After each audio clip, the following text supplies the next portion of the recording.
بسم الله الرحمن الرحيم، والصلاة والسلام على سيدنا محمد وعلى آله وصحبه وسلم أجمعين. السلام عليكم ورحمة الله وبركاته. لسو دواادو لسو غلو لسو دواادو لسو غلو waxaanu ka hadlaynaa maanta mawduuca igu sawir hawada inaga qabsaday social media qabsaday meel walba qabsaday dacaayada laga dhigay dawladda Soomaaliya. dacaayad baa laga dhigay igu sawir waxa lagu xaqiray dawladii, waxa lagu xaqiray dawladnimadii, waxa lagu xaqiray ummadii Soomaaliyeed, waxa lagu xaqiray wax kasta oo wanaag ah oo ummadda rabeen loo qabto. marka mawduucaas aynu falanqeynaynaa maanta aadna u jeexjeexaynaa insha Allah. waxaaynu samaynaynaa in aynu fahansiino bal horta mawduuca kan ila sawir iyo asal ahaan meesha uu ka yimi iyo ujeedkiisu wuxuu yahay iyo wax looga gol leeyahay iyo hadafka ka dambeeya faafinta erayada qalafsan ama ka hor imaanaya dawladnimada. waxay la mid yihiin burburinta dawladnimada. waa wax laga hortagayo dawladnimada, waa wax laga hortagayo wanaagga iyo horumarka. marka si aynu uga faa'iideysano mawduuca kan fadlan si share garay la wadaag walaalka si aynu u soo korodhno oo aynu u ogaano wax ka asaaskiisu wuxuu yahay mawduucan igu sawir. waxa ka dambeeya iyo cidda hadafka leh iyo yaa wata, maxaase looga dan leeyahay oo laga ujeedkiisu yahay, maxaa looga socdaa, hadafka laga leeyahay muxuu yahay. mawduuca igu sawir hadafka laga leeyahay muxuu yahay. sida aynu la soconno waxa dhawaan jirtay nin dhalinyaro ah oo fanaanka shanta Soomaaliya ay dhalinyaradu u taqaanay oo ilka casaqayska la yiraahdo. wuxuu yidhi hees baan soo wadaa,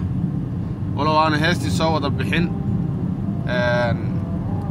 haddana wuxuu soo saaray qalcad ka mid ah oo uu ku leeyahay oo uu kaga hadlayo dawladnimada Soomaaliya ama ku dacaayadinayo. wuxuu yidhi igu sawir weeyaan dawladda tan waa dawlad taagdaran, waa dawlad awoodeedu ku salaysan tahay only picture oo wax kaloo dheeraada aan la imaanin. waa sida uu hadalka u dhigay. haddaba sheekadan igu sawir maaha sheeko qayska la socotay, maaha sheeko heestiisa la socotay, maaha sheeko hadda la hal abuuray. sheekada tan waxa la hal abuuray xilligii ay abaaruhu ka dhaceen waddanka. Soomaali guud ahaan abaaruhu ay saameeyeen abaartii weynayd sima ay dalka ku habsatay. codkayga waad maqlaysaa baan u malaynayaa dadka dhegaysanayo. markaasii soo baxay mawduuca kan igu sawir. ujeeddaduna waxay ahayd dacaayado kooban oo markaa looga jeeday in dadka kan dhaqaalaha ururinaya ama dhaqaalaha gacanta ku haya intooda badan ay fursado uga faa'iideystaan odhanaya ama siyaasad ha noqoto ama campaign ha noqoto ama wixii la mid ah. xilligaana waa tii doorashooyin iyo arrimo noocaas ay socdeen. markaa si ay dadkaasi uga faa'iideystaan waxa ay fursad u heleen in abaare dhacdo, qof kasta oo bixinayaana uu kamarad istaba qaado. haddaba tan taa way ka duwan tahay. sidaad la socotaan waraysi laga qaaday xasan sheekh maxamuud mar dhexdaas la weydiiyey kooxda dawladdaadu dam jadiid ma tahay, baa wuxuu kaga hadlay falsafadaha kan dam jadiid iyo wixii la mid ah meesha ay ka yimaadeen iyo ujeeddada laga leeyahay. wuxuu yidhi dawladda cabdilaahi yuusuf waxaa loo bixiyey magac la odhan jiray aaranjaan. waxay ahaayeen dhallinyaro qurba jooga runtii oo anigu baan garanayaa xilliga aaranjaan la odhan jiray. madaxtooyaday haystaan waana isku hayb baa la odhan jiray oo reer bay wadaagaan. dawladdii ka dambaysay sheekh shariif sheekh axmed waxaa loo bixiyey dawladda aal sheekh oo iyadana urur diimeed lagu salaynayay kooxdii ka hadhay maxaakiimta islaamiga ee isku mabda ahayd ayaa waxa loo bixiyay ahl sheekh marka dawladdii ahl sheekh baa loo oran jiray dawladdii ninka la yiraahdo xasan sheekh maxamuudna waxa loo bixiyay farmaajo waxa loo bixiyay dawladda xasan sheekh waxa loo bixiyay sooray waxa loo bixiyay magaca loo bixiyay wuxuu ahaa damul jadiid oo macnaheedu yahay dhiiga cusub يعني waa dad cusub oo saaxada ku cusub oo doonaya inay wax walba iyagu gurubsadaan ama urursadaan dacaayadahaas way soo socdeen iminka waxa la rabaa in la hirgeliyo ama la suuro geliyo sheeko la yiraahdo igu sawir haddaba waxaan idiin sheegayaa oo aan rabaa inaan la wadaago igu sawirtan ay sheegayaan ay la wareegayaan dacaayadaystayaasha ama faashiistayaasha dawladnimada Soomaaliya iyo dadnimada Soomaaliya iyo qarannimada Soomaaliya ka soo horjeeda ee meel uga dhacay ee sharaftii iyo karaamadii ummadda lidka ku ah ee cadibaya ummadda islaamka ee Soomaaliyeed ee tabaalaysan ee hooyada baadiyaha joogtay iyo hooyada tabaandhada gada baahida ay u qabto dawladnimada la og yahay in ay maanta yiraahdaan dawladnimada Soomaaliya waa igu sawir aan idiin sheego qodobaha daba kooban oo wax qabadka muuqda dawladda ka mid ah 114 wiil oo dhalinyaro ah oo laga soo daayay jeelka Itoobiya oo taariikhda 30 sano u dambeysay aynaan maqal iska daa aragayno aragnee qof Soomaaliya oo jeel shisheeye inta loogu tagay laga soo daayo bal marka laga reebo in mar ay dhacday dawlad ninka la yiraahdo Maxamed Cumar Dalxa oo Suudaan mise Masar taariikhan dhaweyn oo marka soo daayay dhowr qof oo xilligii dawladdii Sheekh Shariif inay ahayd baan filaya dana qaldaneen 30 sano ma aynaan arag dal shisheeye oo loogu tago qof Soomaaliya oo xidhan oo cadiban oo ummadiisa dawladnimadiisa u baahan waxaad aragteen wiil 20 jir oo yiri waxaan ku qaangaaray jeelka Itoobiya waxaana la igu xukumay 20 sano waa madaxaha ku furto halli ko sawir hadalka xitaa halli ku sawiro libaax saalax waad ma soo dhow 20 jir lagu xukumay 20 sano oo madaxaha ku furto noloshiisii iyo mustaqbalkiisii iyo future-kiisii guud ahaan ku ilaabi rabay kana quustay nolosha waxaad aragteen oday sheegay isagoo 25 sano jira lagu xidhay jeelka Itoobiya lana soo daayay maanta isagoo 50 jir ah oo mustaqbalkiisii iyo future-kiisii ka quustay rajana aan ka qabin inuu mar qura dibadda u soo waxaynu la soconnaa hooyooyin iyo aabbayaal ilmaynaya inay carruurtoodii ugu yimaadeen oo laga soo daayay jeelka oo markii allaale markay soo taageen qiiradii iyo muraaradilaaci iyo boholyowgii ehelkoodii iyo asxaabtooda ay u qabeen la ilmeeyey oo la aamusin kari waayey shariifkay ahayd soo maaha Fardowsa waa mahadsantahay walaalo Tansaaniya soo maaha ما هو أنا كل تاريخ مرتاح صباحيد لكن إن شاء الله تنزانيا ها صاحب تنزانيا وما سنت فردوس أنا خليفة وحيد أكتهين ما أنت دولة الصومالية إن أي حقيقي شيء أمانك مقالة مقدشو أو مدبل يدير قرح ير أو قشك يرادا أو صندعين لا أكتهين أنت قرح إلا فشليي لنا سو صوروا لنو سو قدبيي هدي aan لنو سو قدبين لهين aynaan ogaaneen waxaad ogaataan Washington iyo Islamabad iyo Paris iyo London in ay ka dhacaan falal la mid ah falalka magaalada Muqdisho ka dhaca asbuuci hal mar iyadoo ay waliba Muqdisho maanta la oran karo way ka amaan badan tahay oo shalay u dambeysay Pakistan oo dalalka ugu horumarsan ee xagga amniga oo qarax ka dhacay Lahore waxaydin ogtihiin oo aad garowsantihiin in dalka Soomaaliya burburay maskaxiyan maadiyan iyo maaliyan intaba uu burburay oo maanta dadka dawladnimada iyo ummadnimada aaminsan ee Soomaaliyeed ay faraku-tiris yihiin in yar oo kooban oo la garan karo ay yihiin qof waliba uu aaminsan yahay dawladda Soomaaliya ee maanta dhalataa inaysan waxba u taraynin inay waxyeesho mooyaane ilaa in yaro Ilaahay soo hanuuniyo qalbigooda Soomaalinimada iyo wadannimada ku sugay mooyaane waxaad ogtihiin in maanta dalkeena ay ka jiraan maamul goboleedo ama dawlad goboleedo wax loogu yeedhay oo qabiilaysan reeraysan oo si qaldan u fakaraya dhalinyarada iyo jiilasha cusubna si qaldan maskaxda wax uga shubaya oo la dagaalansan dawladnimada iyaga oo ka cararaya inay wax ay haystaan loogu yimaado waxaad ogtihiin in ganacsato 25 sano aan la odhan maxaad keentay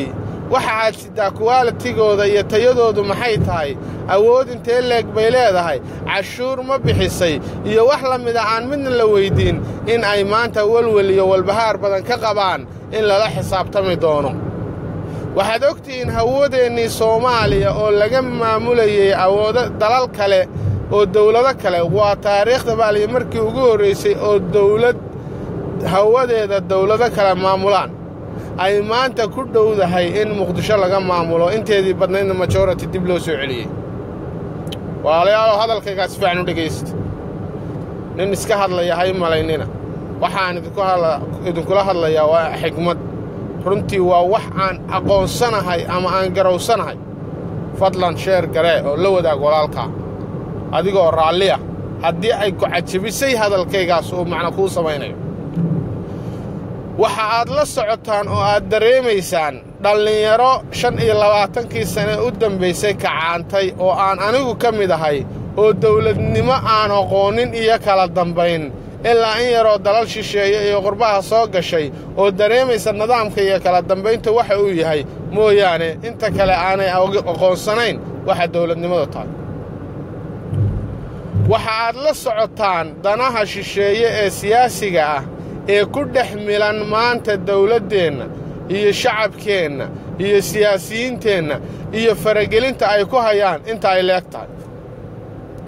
waxay ahayd maanta inta la qiiroodo oo qof kasta oo Soomaaliya intuu kaco oo meesha uu joogo uu istaago uu si toos oo dhow u taageero dawladda tan hiiliyahoona oo isla garab taago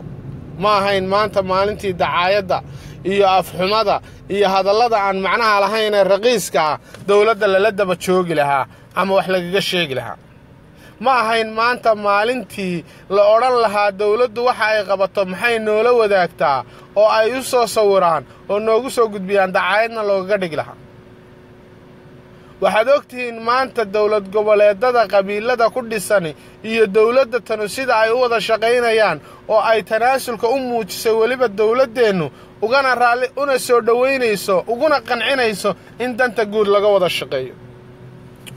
waxaan aaminsanahay anigu waxaan ku noolahay qurbaha dalka kuma nooli maanta dalkii Soomaaliya ma joogo meel Soomaali leedahayna ma joogo wadamo shisheeyaan joogaa baahida aan u qabo dawladnimadu ma aha in aan anigu shakhsiyan si gaar ah wax u doonayo laakiin waxaan rabaa wiilkayga wiilkiisa mid u aayo oo intifaacsado oo faa'iido u noqoto inay meesha ka soo baxdo ma aha inaan dawladnimada qabiil ku taageerayo mana aha inaan dawladnimada qabiil ku diidayo nimanka dawladnimada maanta haya ee madaxda inoo ah been idii sheegi maayo wallaahi niyadayda iyo qalbigayga wuxuu ii sheegay in ay yihiin niman u daacada shaqadan especially waliba gaar ahaan ninka la yiraahdo ra'iisul wasaaraha oo doonaya hadafka iyo targetka uu leeyahay inuu ka dhabeeyo motion baan gelaya waan qiiroonayaa runtii waan qiiroonayaa waan xamaasadoonayaa waxa aan ka xamaasadoonayaa wiil yar oo qurbaha ku nool ama Yurub jooga ama meel la mid ah jooga oo bariiskiisa iyo qadadiisa iyo saddexdiisa waqti bisil yihiin oo hooyada ku tabaalaysan Muqdisho iyo Hargeysa iyo Burco iyo haddii la bakuurayo Kismaayo iyo meelaha la midka ah doonaya in wax xaq wanaagsan ee loo sameeyo uu ka hortago kuna bahdilo isaga oo ka duulaya ninka meesha xilliga haya kursiga haya ama meesha fadhiya isku qabiil ma tihin reerkiinana maaha waxaan ka xamaasadoonayaa oon ka damqanayaa nin siyaasi sheeganaya ama saxufi sheeganaya oo doonaya dan uu leeyahay inuu ku dabaqo dantii guud dadkana uu uga dhaadhiciyo inay danta guudi tahay tan uu ka hadlayo isaga oo tiisii ka hadlaya waxaan ka damqanayaa xildhibaan ama nin siyaasi oo magac leh oo la yaqaano oo siyaasad uu ku diidan yahay nin saaxiibkiisa oo xilligan kursiga jooga in uu dadka u jaahwareeriyo maskaxdoodana bedelo waxaan ka damqanayaa nin maamul goboleed haysta ama madaxweyne maamul goboleeda oo doonaya shacabka uu maamulkaasi madaxda ugu yahay in uu ka dhaadhiciyo danta uu isagu arko mooyaane inaysan dan kale ku lahayn dawladda dhexe waxaan ka qiiroonayaa oo ka damqanayaa 25 sano iyo ka badan in aan qurbe iyo jeelal iyo bad iyo berri aan u qaybsanno sumcaddeenni iyo sharafteenniina meel kasta ay dhulka ku dhacdo oo aan maanta meel lagaa qiimaynayaa jirin haddii aad adigu isqiimayn weydo cidina ku qiimayn mayso waa dhab waa xaqiiq waxaan xasuustaa xilliyadii aannu soo gelaynay carabaha aannu yaban soo maraynay ayaa waxa dhacday marar yabantu waxaynu odhan jireen dalkiinni baad soo qarribteen dad xun baad tihiin waddankiinni baad ku dheesheen waad ku ciyaarteen bedaalkeedii way heleenoo iyaga laftigoodii ayaa maanta ku ciyaaray waddankoodii waa kuwana tahriibta ku imaanaya dhulkeenna waxaan la qiiroonayaa oo la damqanayaa inta aan qurbo marayey meel inta la ii kaco la yidhaahdo waa Soomaali aanan arag in la igu bahdilo oo la igu baabiyo mooyaane oo la yidhaahdo waa waryaa iyo Soomaali waa dadkii dalkooda kharribay waxaad ogeydeen oo markhaati ka ahaydeen carab inaynu maahmaahu noqonnay oo marka ay shirarka isugu imanayaan ay isugu hanjabi jireen wallaahi haddaydan maqlin hadalka waxaad la mid noqonaysaan dadka la yidhaahdo Soomaaliya inaynu dacaayad noqonnay carabtu isugu hanjabto oo ay isugu faanto waad ogtihiin Butros Qaalib waa ninkii la weydiiyey 29kii 20 sano ka hor la yidhi Soomaalidu maxay isku haysaa ma garanaysaan waxa Soomaalidu isku hayso markaasuu yidhi maya wax adduunkan yaalla maaha waxa Soomaalidu isku hayso waayo baa la yidhi maxaad Butros Qaalib soo saa u leedahay markaasuu yidhi haddii la garanayo waxay isku hayaan xal baa loo heli lahaa waa run oo lama garanayo waxaan isku hayno ma xilliga doorasho dhacayso ama tartan doorasho iyo wax la mid ah lagu jiro waynu wada xamaasaysannahay waan wada damqanaynaa waxbaynu wada doonaynaa hiigsi iyo dhiiranaan baa inugu jirtaa maalinta nin soo baxo ayaa kursiga dib loogu wada noqonayaa markaasaa la odhanayaa hooy ma ninkii reer hebel baa soo baxay iga dhimatay dawladnimadii ma aadan ogaan wuxuu qaban karo ma aadan ogaan daacadnimadiisa ma aadan ogaan inta kartidiisu tahay ma aadan ogaan rajada uu soo celin karo uma aadan ducayn ilaahayna uma aadan baryin dalkaaga ma u ducaysay maalin qudha oo intaad meel fadhiisatay ma tidhi ilaahow dalkayga iyo dadkayga hagaaji Soomaalidu waxaad ogaataan oo aad maanta iga gunudaan oo aan biyo kama dhibcaana wax adduunka iscaaya oo qofku isagu iscaaya Soomaali mooyaa inaanay cid kale jirin sababtu maxay tahay ninka Soomaaliga wuxuu ku oranayaa inagu dad xun baynu noo Soomaali baynu hebel waa nin xun waan ku garanayaa Soomaali baad ka dhalatay xumaanta halkaad ka keentay adduunka lama arag qof isagu isaflagaadeeya oo iscaaya xumaan isku tilmaama iskuna sheega xumaan ilaa inaga Soomaaliya mooyaane lama arag taariikhda dad iyagu ishabaara oo isdulleeya oo iscaaya oo isreeba oo kooda san iyo kooda xunbo dib u reeba waxaa jirtay sheeko aan ka akhristay in la yidhaahdo Colombo oo wariya wuxuu yidhi niman carbeed baa waxay ku yidhaahdeen niman Jabaan abuu yidhi dad wada caqli badan baa tihiin markaasuu yidhi ma caqli badnina idinkaa naga caqli badan markaasuu waayo maxaa saa wadaadeen markaasuu annaga 10kii qof ee Jabaaniiska hal qof oo caqli leh baa laga helaa idinkana 10kii qof ee carbeedba 10kuba caqli bay leeyihiin ama hal baa bilaa caqliya markaasuu hadda maxaa caqliga badan idinku wacano aad sida tanutii wuxuu yidhi annagu 10kayaga qof ee halka qof ee caqliga ku jiro ka caqliga leh baan dawladnimada u dhiibanaa hoggaanka u dhiibanaa 9kayaga kalena waa ku caawinaa idinku haddaad carab tihiin 10kiina caqliga leh sagaalkiina caqliga leh cidla laga dhaqaaqo iyagoo bilaa shaqaa ka bilaa caqligaana waa u dhiibaan hadhowna kiibaa looga tagaa markaasuu la dabaasha shaqadii hadhowna uu baabiyaa uu afgembiyaa markaasaad isu aragteen inaad bilaa caqli tihiin Soomaalidu waa dadka keliya ee isu arkay in ay dadka ka dambeeyaan ugu dullisan yihiin ugu doqonsan yihiin ugu karti daran yihiin ugu liitaan bal walaalayaalow haddii waxa warkaan idiin sheegaya been yahay bal social media u fiirsada ninka ka hadla qabiilka ee reerka buunbuuniya ee reerka caaya ee reer kale aflagaadeeya waxa uu helayaa maalintii oo keliya inay hesho daawadayaal ka badan 100,000 oo u jiibiya oo iyagu halkaa commentiga dhexdiisa isku dila oo ku dagaalama isku caaya waxay dhiiri gelinayaan qofka kan inuu hawsha sii wado oo dabada sii hayo wuxuu helayaa shacab uusan weligii helin nin mas'uul ah ama madaxweyne ka arrinta saxa ka hadlaya ama sheekha muxaadaraynayana 10 qof daawan mayso ilaa in yaro qalbigooda ilaahay khayrka ku sugay oo wanaaga u cuntamayo mooyaane waxay odhanayaan mawduucan ka hadlaya ima cajabin imana qancino aniga ima anfacayo marka reer laga hadlo daarood hawiye isaaq habargidid raxan weyn wama dalik arigu saama kala qaqana qabiilada marka sida loo buunbuuniyo looga hadlo waxaad arkaysaa safar lagu jira waxaad arkaysaa 20 jir ama 30 jir u nool difaac reerka uu ka dhashay ma shaqaysto ma qadeeyo adigu ku shaxaadaya oo reer kale aad wadaagtaan waxa uu difaacaya reerkiisa war miyaad xishoonayn oo isla yaabaynin oo adigu caqligaaga iyo maskaxdaada kaashanaynin reerka kan waxa uu ku yahay waxa uu ku taraamxayt bal faa'iidada reerku kugu soo kordhiyo maalinna ha ahaatee inta gurigaaga lagugu yimi ma lagugu yiri baahiyaha gaarka aad qabto maxay yihiin haddaan reer hebel anaga ku qabanaynaa weli ma lagu yimi ma lagu yiri iskool iyo waxbarasho iyo free oo lacag la'aan ma u baahan tahay haddaan reer hebelnahay waxaan ku tashanay intaas wiilo reerka aan ka hayno wax soo bartaan ma aragteen weli qabiil intuu meel isugu yimi horumar ku heshiiyay aan dagaalano dad la mooyaane noloshiin ma maqasheen reer hebel baa heshiiyo waxay yiraahdeen haddii cidna laga dilona waa saamaxaynaa haddaan annaguna waxba dili mayno waanu ka dhaaranay intaasoo 100 oday baanu nahay oo waxaanu ku dhaaranay haddaan reer hebel nahay qof inaanu dilin Soomaalina aanu wada cafinay wixiina laga dilayna aanu cafinay wax dambena aanu dili doonin walaalayaal weli miyaad maqasheen qabiil intuu isu yimi oo meel isugu yimi odhanaya waxaanu doonaynaa inaanu naftayada iyo maalkayga u hurno danta guud oo tagaar aanu meel iska dhigno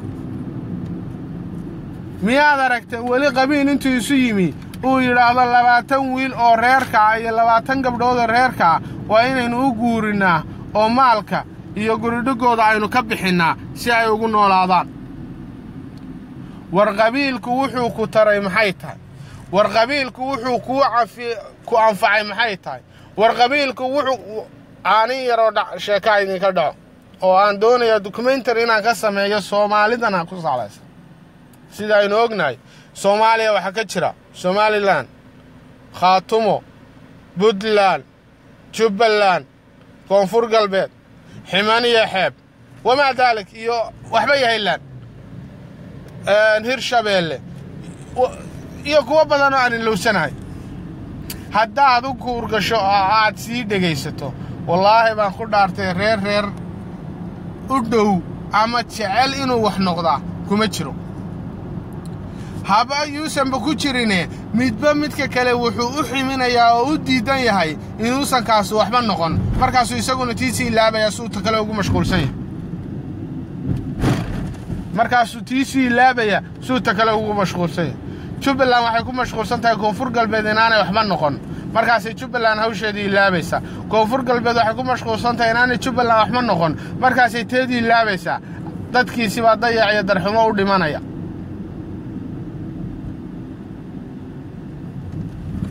runtii waa wax laga xishoodo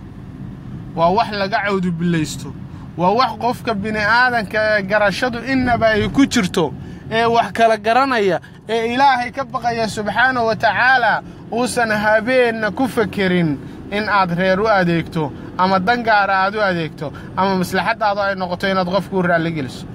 ilaahay baa ku abuuray adduunka kan adigoo xora baa timi dhimo adigoo xora reer ha u afduubnaan shakhsina ha u afduubnaan qofna ha u afduubnaan dantaada iyo maslaxadaada iyo garashadaadu waxa ay ku siiso ku meel mar ku guur kuna go'aan qaado ha isku maaweelinin marnaba ha isku qancinin inaad wakhtigaaga ku lumiso oo aad ku dhammayso taariikhdaada iyo mustaqbalkaaga reer hebel baa saana iyo reer hebel maxay wax u noqon waaye la tali reerka aad u dhalatay la tali reerka aad ka dhalatay oo kula tali inay horumar iyo wanaag sameeyaan ummadda qayrkoodana ay la tartamaan hase kula tali inay qori qaataan oo ay ummadda laayaan ilaahay iyo ummaddiisuba waa kugu jeclaanayaan ilaahay iyo ummaddiisuba waa kugu jeclaanayaan haddaad wanaag ka taliso haddii aan qof aanan helaynin qof igu taageera haddii aanan helaynin ummaddu ay igu nacayso inaanan maslaxadda ummadda guud oo ummadda dhan ee Soomaaliyeed aanan maslaxad gaara ku bedelanayn qof haddii aan ku waayo inaanan reer intaan u sacabutumo durbaano garaacay xasan sheekh maxamuud dawladdiisa xilligii maalintii la doortay wallaahi oo billaahi been diin sheeg maaye meel baan fadhiyey guri baan fadhiyey beenaale markhaatigiisu fogay raggii la jooga way joogaan ilma iga timi maalintii waan ooyey farmaajo maalintii la doortayna waan ooyey xasan sheekh maalintii la doortayna waan ooyey maalintii xasan sheekh la doortay waan ooyey oohintaan ooyey waxay ahayd yacni qiiraan la ooyey waxa la ooyey jawigii markaa meesha yiilay walow ay koobnayd dadka wax dooranaya iyo xilliga la dooranaya haddana waxay ii muuqatay ididiilo iyo rajo wanaagsan 2 sannadood baan supporter u ahaa xasan sheekh maxamuud 2 sano markaan daba joogay aakhirkii magaalada aan ku noolahay aan deganahay waxa la iga bixiyay xasan gurgurti magaca la iga bixiyay baa dad baa waxay aamineen waxay ugu yiraahdeen dawladdaaba ku tiraahdaana ammaan hadalkayga kala gudhagaygu wuxuu ahaa war hal siiyo waqti dawladdan dal iyo dad burburay baa u tiri ilaahay wuxuu u keenay ummadatan nimanka kan dad maskaxda iyo maankiiba ka lumay bal waqti jaanis hal siiyo ma aysan noqon himladaydii iyo hankaygii maalintii aan niyadda ku hayay iima suurtagelin 3 sano markaan wada aan faraha ka qaado markaasaan ku yiri dawladda tan ma sii wadi karo hawsheed ilaahay waxaan bariyay subhanahu wa ta'ala in ilaahay wax dhaamana siiyo in ilaahay wax dhaama noogu bedelo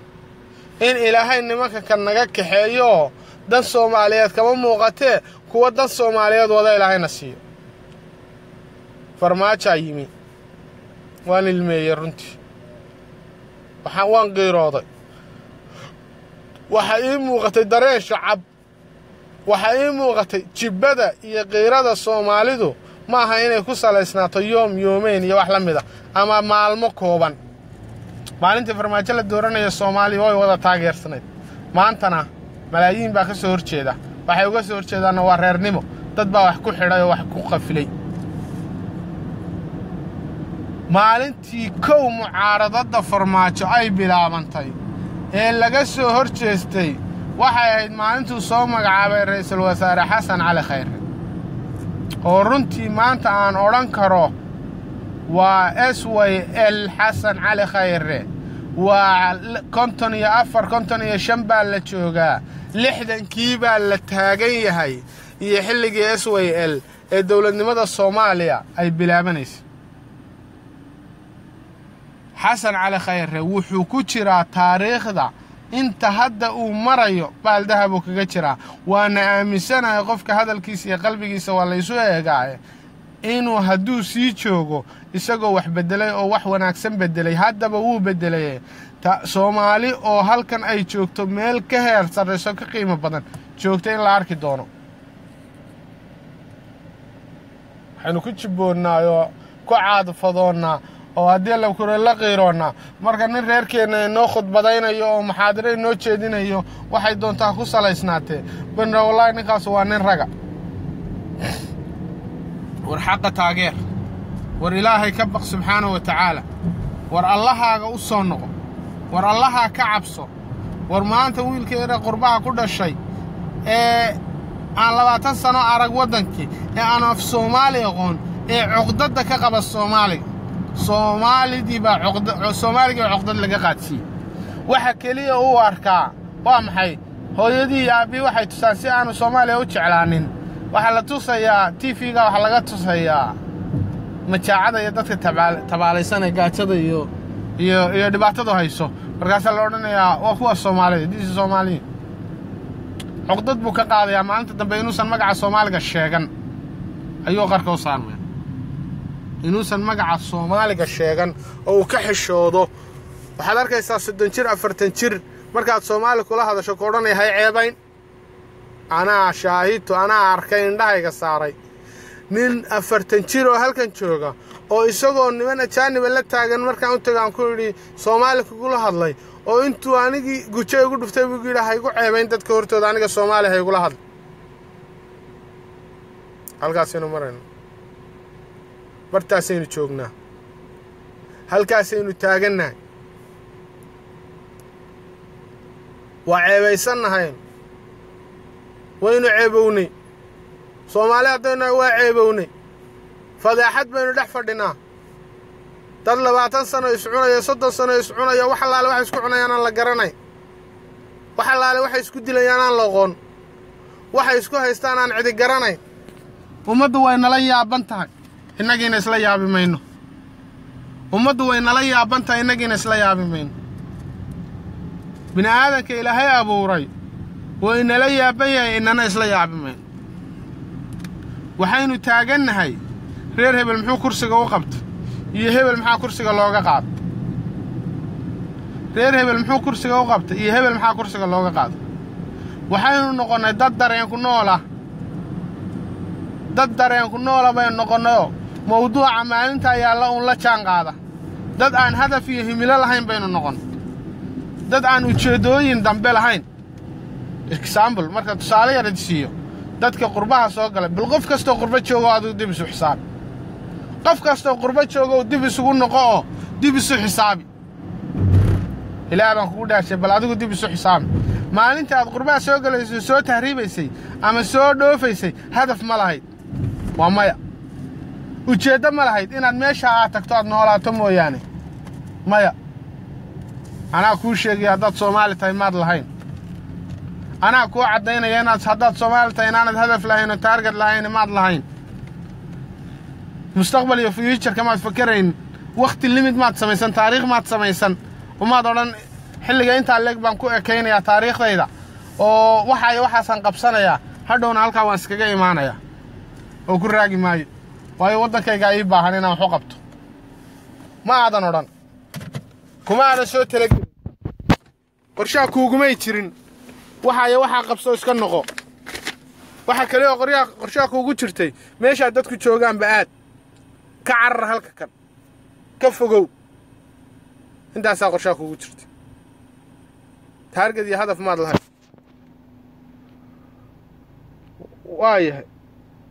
وحاني يرد المريا قرا الله ضدك إن شاء الله وحنا كنا قلنا يا موضوعي عن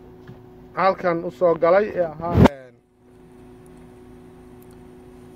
ها إيجو صور خليفة غير روحه يجي الشريف أيها سود أي تنساني يا صاحب وما تصنتها يا دقنا تاريخ أنا قوي قلدنتها ما شاء الله ولالك ورنتها فردوسة محمد ديزو فردوس واحد ترى الله أكبر دولة تاجر أيدن متشيء وتاجرنا إن شاء الله نعم فردوس إلهي دولتنا نو وناتشيو وصحيح فرماتشو يومدان خير بدن الله نو سو دري يقول صورنا وحسمي دد نبدأ ديدن كابتنكي هل يدع وما سنتهاي كابتنك عن أدعينه أينا إلهي هسو هديو آمين آمين آمين بروفيسور مالكي وفرنتا فردوسة صح أفنان محمد ما شاء الله فردوسة وصحيتري سهرة هلولة بارو صحيح والله والله walaalkay waxaa meeshan dhibaataysan waa dumarka Soomaaliyeed xaqiiqdii waa run waa mowduuc muhiim ah xaqiiqatan waa arrimaha aynu u baahannahay in dadku gartaan in qofka meelaha aynu ka ceebaysanahay ay ka mid tahay in hablaheennii iyo dumarkeennii ay harjad iyo dayac ku wada jiraan oo tahriib iyo meelo ku wada dayacan yihiin kiisi Soomaaliyeed sax walaalkay ma sha Allah haliyay Soomaaliyeed mahadsanid kabtanka ilaahay xaqana garasiiyo wadankeena noo hagaajiyo qiimaha calankeena Soomaaliyeed garo saxiix rag waa kii runta ka hadlo mahadsanid walaal Allahu akbar subhanallah المهم كموضوعنا ما شاء الله ولا كي هذا الكاوارون لكن سومالي رنت ما جعل إلهي حقها تسوقف كرنتش ما جعل قبيل واحد ترايو وبالله توفيق وما تسنت هاي محمد غير جوهر ما تسنت غير جوهري ولكن سومالي ولا لكن نسيب قبيل أي دعي نسيب قبيل أي دعي إله ونقصر وعذر دختر لوجو تاجيو أيان شرين لكن إلهي أيان كبرينا آمين آمين آمين آمين يا ربي أبو وحا إنه كلا سارو وسياسيين عدو قاطعة أو شيشيها وحكا سو قاطع أو كتلا جيرو سيداي كو بربرين لهايين إلهي هنقا قبطو آمين سهراء هلولي وما سنتاي ولا الآمين إيقو صور وحلا دها مجران يان لغو مشغولين إريقاس هاشا عبد الرزاق حقيقة مجران وحلا دها اللحية لا تنسى ودن بان تهريب iyo safar kala duwan ku maray waxaan kala kulmay waxa tahay Soomaali xun waxa tahay ergagixiso iyo wax la mid ah kabtanka waa run weyn waa dhab meel kasta oo aynu tagno reer hebel baa tahay oo adigu waad ka qiimo badan tahay ma jirto sheeko baa jirtay maalin ra'iisul wasaare Xasan Cali Khayre aan ka dhageystay ilaahay xafido ilaahay raaliha ka noqday wuxuu yiri ninka Soomaaliga ay waa qofka kaliya ee ku faana ama ku farxa amaan walaalki lagu caayiyo isagana lagu amaanayo salaamaad ma sha Allah waa fiican shaysa Cabdi Saaq waa soo dhaw walaal waa mahadsantahay wuxuu yiri nin baa ku imanaya jaanib wuxuu ku oranaya adaa lagu caayiyo ogow adna waxaad u haystaa amaan hada hadallada macnaha leh wala dhageystaa wuxuu yiri wuxuu ku yiri adigu Soomaalida lama mitido waad shaqaysataa baa lagu oranayaa markaas uu rixinaya marka lagu yiraahdo adigu Soomaalida lama mitido waad shaqaysataa waa macnaatu waxa weeye Soomaalida kale waa dulli waa dad liita waa dad ummadda ka dambeeya waa dad hagaasay ama ka hadhay qayrkood raalli baad ka noqonaysaa waad ku farxaysaa hadalkii kale ee ka dhageystay wuxuu yiri ninka la yiraahdo Yoweri Museveni baanu Ethiopia ku kulana waxaan ku yiri wuxuu igu yiri cadaab maxaa af Soomaali lagu dhahaa markaasaan u sheegno ku nidha cadaab baa la dhahaa markaasuu yiri Soomaaliye maxaa isku dilaysaan markaasaan jawaab baan weynay biiran garan weyn waxaan nidhaa markaasuu meedan ka baqay in leedin cadaabo waa gaal hadda ninka saa odhanay in leedin cadaabo oo naarta leedu ku guro meedan ka baqay walaalayaal Soomaad garan يعني dareemada dadka xitaa inay bedelaan loo baahan yahay weeyo qofku haduu dhagax noqdo dhagax ma sabaa jirtay maalin dhawaan dhageysanaya coldoon ninka la yiraahdo uu akhriyay dhawaaq dhagax iyo dhawaaq dadkeena dhagax bay noqdeen dhagax caadi ay noqdeen qofku haduu dhagax noqdo waxba ma dareemo adaa lagu la yaabay lagu oranayaa niyo dawladda tan waxaad u taageersan tahay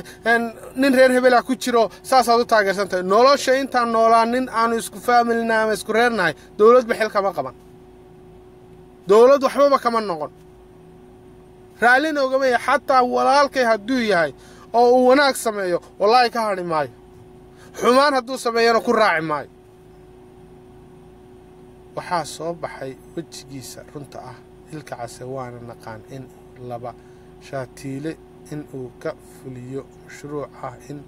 dhalinyarada Soomaaliyeed dowladda iska horkeeno farmaajo iyo mudane khayr badan Allah soo diro qofka diidana waa nabad iyo nolol diid maya walaal gacaliye kabtanka waa mahadsantahay walaal Yasmin ilkaas wax dambi oo leeyahay nin dhalinyaro ah oo jaanisku doonayay waayay oo caada hadlay weeye hala yaab ilkaas qayska Muqdisho tagay madaxtooyadu yidhaah la geeyo oo suura gali weyday fursaduna ma aha inaad reer hebel meesha ku gasho ama reer hebel aad ku gasho nin baan anu ka wareystay meesha jooga oo fanaana oo DJ Sbeer waan weydiiyay wax madaxtooyada ka war weyna madaxtooyada tan wallahi cidin ma kala leh ninkii fursad u saamaxday inuu yimaado uu imaanaya reer lagu ma yimaado ilka casaqayska wuxuu reer iyo wax filmaan noocaasa iyo heeso iyo aflaan noocaasa baa lagu geenayaa madaxtooyadii way suura gali weyday jaaniskuna ma aha inaad kaadu gacanta ku hayso ilaahay baa gacanta kugu haya wuu caada hadlay caada hadalkii baa wuxuu ku kalifay inuu halka gaarsiiyo ayuu ku kaliftay oo caytamo fadlan walaalayaal sheer gareeyo dacwadatan waa dacwada sheer gareeyo waxaanu gaarsiinaynaa qof kasta Soomaaliya insha Allah biidnillaahi kariim inaynu dadka u aamusin oo aynu moralkooda iyo maskaxdooda dhisno ayaynu ka wada shaqaynaynaa oo aynu ummadeena iyo hooyooyinkeen iyo walaalaheen iyo gabdhaheena tabaalaysan ee qurba adduunka gabadh lugaynaysa oo taariibaysa oo 500 oo kiiloomitir goynaysa lug Soomaali mooyo waa yarta lama hayo dadkii ugu xishoodkay dhaqanka wanaagsanaa weyn habliye nimeena ooda ka qaadna inagina siyaasad baynu isku haysanaa meel waxaan la taaganahay hadhowba waxa la oranayaa gabadh baa halka ka soo hadashay gabadh baa Facebook ay soo dhigtay gabadh baa war maxay soo dhigtaa gabadha ma maamusha horta ma xukuntaa awood ma u leedahay inaad xukunto adigii baa ismaamuli kar waay waxaad arkaysaa oday 70 jir ama 60 jir oo aan gurigiisa tala iyo tusaale toona ku lahayn oo caruurtiisa maamulan gabadhiisa aan oran karin caawa habeenkii ha bixina aaba iska joog habeenkii waa xilli xune oo intuu maqaaxida soo fadhiisto siyaasad ka sheekeynaya oran wallahi hadii aan dawladda sidaas aan yeelin annagu hadaan reer hebelnahay waad ogtiin waxaan ku sameynaa macnaheeda ish saki cabdi igu sawir ma aha sheeko hadda bilaabantay igu sawir waxa weeye waa falsafad waa moral waxa weeye waa xaalad abuur weeye saki cabdi xaalad abuur weeye igu sawir waxay la mid tahay ahal sheekh dam jadiid aranjan iyo maadaama sheekooyinkii dadku ay wadwadi jireen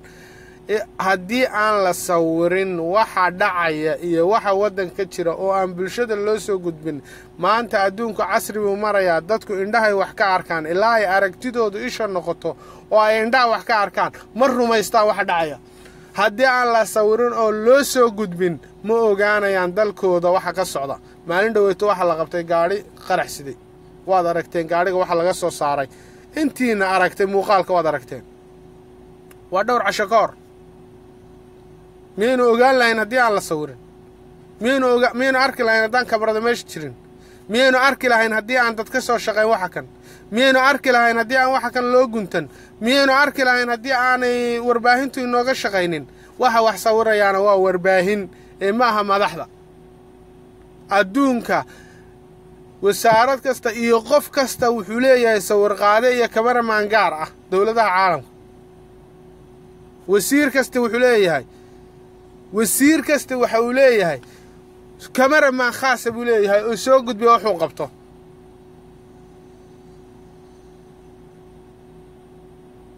wax kasta wanaaga waxay u bixiyeen igu sawir rag waaweyn baa burburinaya qalbiyada dadka ifraacaday Cusmaan waa run dhab weey dadka qalbigeena iyo maskaxdeena ku ciyaaraya waa inaynu la dagaalanaa oo ka hortagnaa oo isu kaashanaa inaynaan qoraal oo kaliya iyo hadal kaliya ku dhaafine inaynu farta ku fiiqno hadda marka example ma siinaya raga ka soo horjeeda dawladnimada ee qarannimada Soomaaliya ee anigu aanan garanayn ilaa hadda ujeeda ay leeyihiin walow aan anigu dhinac ka eegay dhinaca kalena aan doonayo inaan ka fiiriyo waxa ka mid ah nin la yiraahdo Maxamed Carab وحكمنا أن الله يرى داير على السوق مركا أي هادليان أو بروجرام كشكينا دولة النمط واحد داودا بخلالكم بعد داودا كلي بسكودو وحو قاعدا فيو جودو وحو قاعدا بخلالكم بو قاعدا waxa loo daawanayaa maaha loo daawan maayo jacayl iyaga la jecel yahay ee waxa la daawanayaa xumaan jacayl dadku inay xumaanta jecel yihiin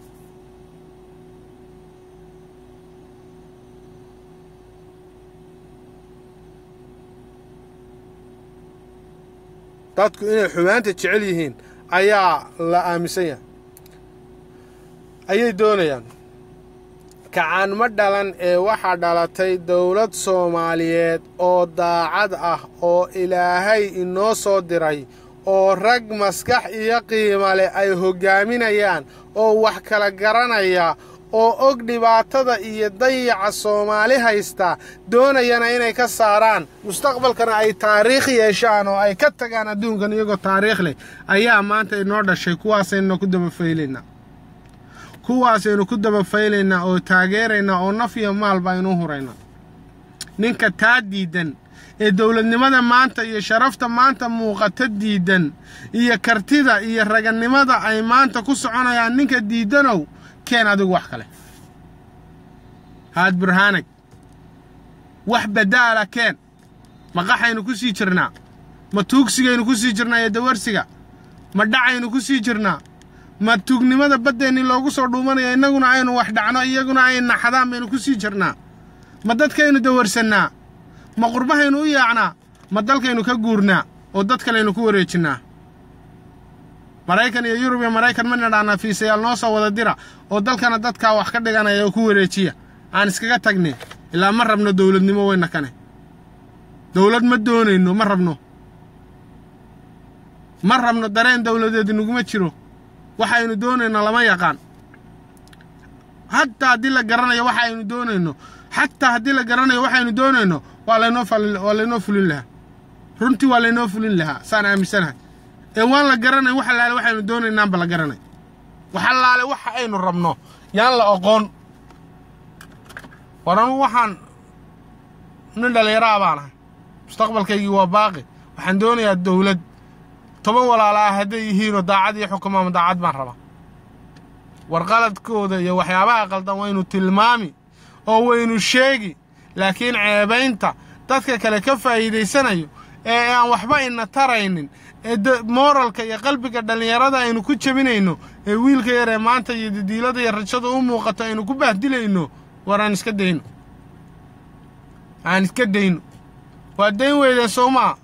وادي دنينا ديسا سوما والله دورسيغاسad ku jireysa oo billahi dowrsigaad ku jireysa oo waa la idin qaaraamaya oo maalin walba qaramada midoobay iyo jaamacada carabka inta laga kaca loodhanaya Soomaali ma jaacaba haysa ajalak ya Soomaali ee Imaaraadka tii lagala ajalak adiga darta way Soomaaliye shaarica telefoonada lagu la wareegay oo loo dawarinay tuugsi dawarsi markaasina dhaana Imaaraadku waa walaalahayna waa qano walaalaha waayaan oo waa run oo waa walaalaha laakiin karti la imow oo dadka kula faylan ninka ku dawariyo dadka ku tuugsada yuusan dadka ka xigin ay soonan dadku ka xiga waxaan lagu siinayaa kulli waa siyaasad cidina waxba iskama maalgeliyo siyaasadda la iskama maalgeliyo siyaasaddu waa maalgelinta la iskama bixiyo qofka la iskama siiyo hadiyad maaha wax kan waxba lagu doorsanaya waxba lagu bedelanaya waxba laga siisanaya iyo waxba lagaaga iibsanaya waxa lagaaga iibsanaya waanad garanaysaa waan sharaftaadii iyo damiirkaaga iyo dadnimadaada lagu iibsado abaara wayna soo mari jiray xilliga dawladdu jireen ma laynoo dawarin jiray ma laynoo tuugi jiray sidaynu ka soo gaadhnay sooyaalka odayaasha naga horeeyay taariikhda aynu ka hayno nolosheen laynooma tuugsan meel walba saasaynu hadda ugu fashilana meel walba ku ceebaysan is raggi iyo dumarkii isqabay baa furniin waraaqa furniina geystay dhulka laga bixiyo caydhaha Yurub iyo Mareykan si ay lacag ugu qaataan hadhowna naagtii waa dhalaysa waxay odhanaysaa girlfriend bay ka dhalay boyfriend baa dhalay boyfriend calooshiinaad ceedhiin u qarinaysaan ifraacadii cusmaan waxay tahay ilka case iyo calosooba ugu sawirta runta isku sawirayeen sawirada farmaajo maantana isku sawiraya xumaanta farmaajo waa isma og ayaan daran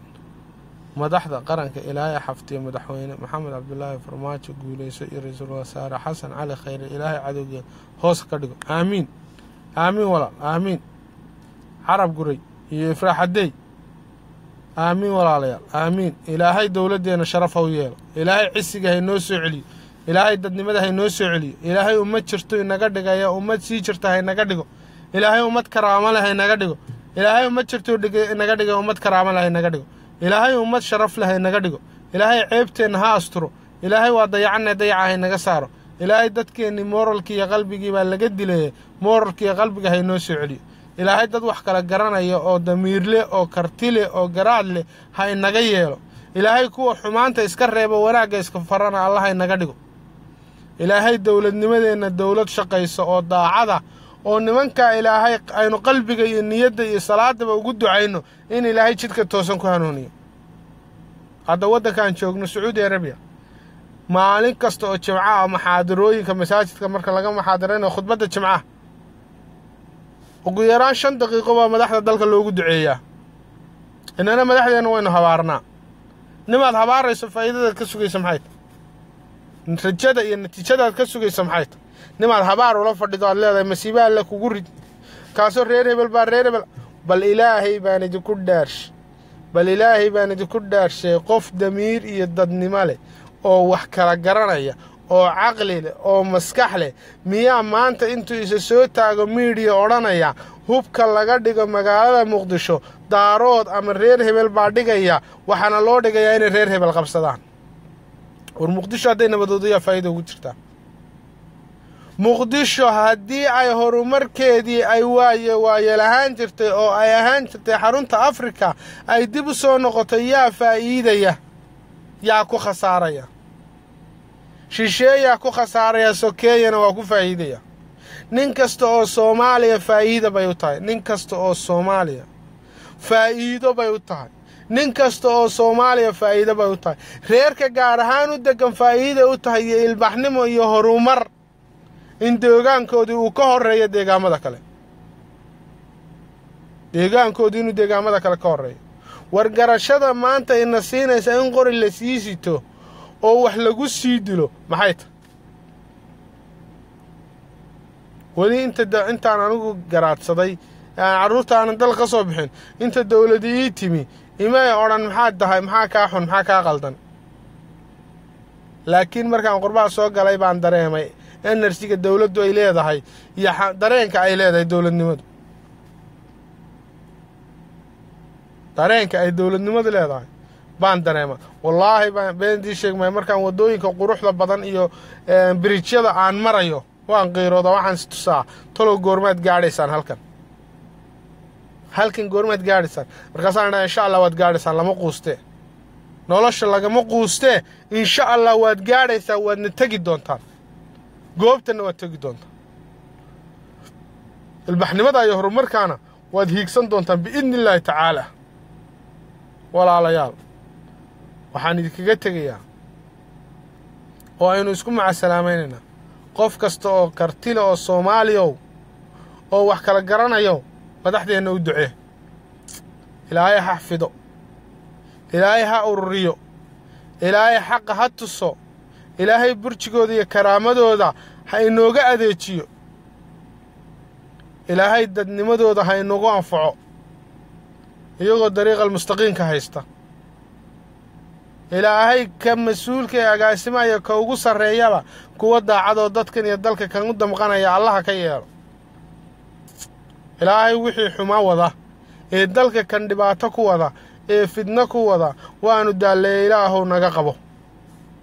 ilaahu kuwan hagayna naga leexi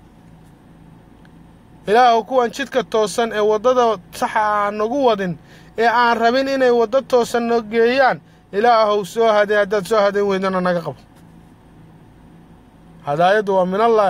hadday hadaayada waayaan ilaahu naga qabo walaalayaal aan ducaysano aanu cibaadada ku darno ducada dalkeena iyo dawladeena aan ummadeena u ducayno aan qalbiga uga ducayno aan niyada uga ducayno aan maskaxda uga ducayno aan dareenkeena hala shaqeeyo dadnimadeena hala shaqeeyo arrinta hadda ciidamada oo aan runtii aniga muhiim ii ahay oo aan rabay inaan aad ugu nuuxnuuxsado insha Allah mawduuca dambaan kaga hadlayaa arrinta ciidamada waa arrin xasaasi ah oo u baahan inaynu gacmaha isu qabsanno oo aynu nin waliba dahabkeena gabdhuhu dahabkooda ay u furaan dahabkooda ninku jeebkiisa uu maalin u qado maalin ninku inuu qado arrinta ciidamadu arrin sahlan maaha hantida dadku bixinayaana aynu ka codsanno uguna ducayno inay gacan ammaan oo ay dadka loogu talagalay gaadho ilaahay ku rido inaan la khiyaamaynin oo la dhicin la musuqmaasuqin oon xoolahaas halkii loogu talagalay tagaan marka walaalayaal toddobaadka waxaanu ka hadlaynaa mawduuca dambeenu kaga hadlaynaa insha Allah biidnillaahi tacaala muuqaalada tan aynu wada sheer garayno aynu isgaarsiino aynu helno dad badan oo arrinta tan u soo jeeda oo ka damqanaya oo dhiirigelin maskaxiyan ah inoo noqda aynu dagaalka toos u bilowno walaalayaal dagaalka dawladnimada aynu ku raadinayno aan walaalayaal toos u bilowno aan ka baxno habsanka caajiska aan ka baxno daalka aan ka baxno qalbiga aynu iska dilay aan ka baxno maskaxda aynu iskaga ciyaarnay aan ka baxno aan hore u soconno hiigsi aan yeelanno aan qayrkeen la tartanno iska celinno qayrkeen wixii dhacay inaan dib u eegin waxay naga horeeyaan eegno maxay nooga horeeyaa wajigeena yaal aad iyo aad baad u mahadsantihiin waan idin salaamayaa guulaysta baan idin leeyahay biidnillaahi tacaala wasalaamu calaykum waraxmatullaahi wabarakaatu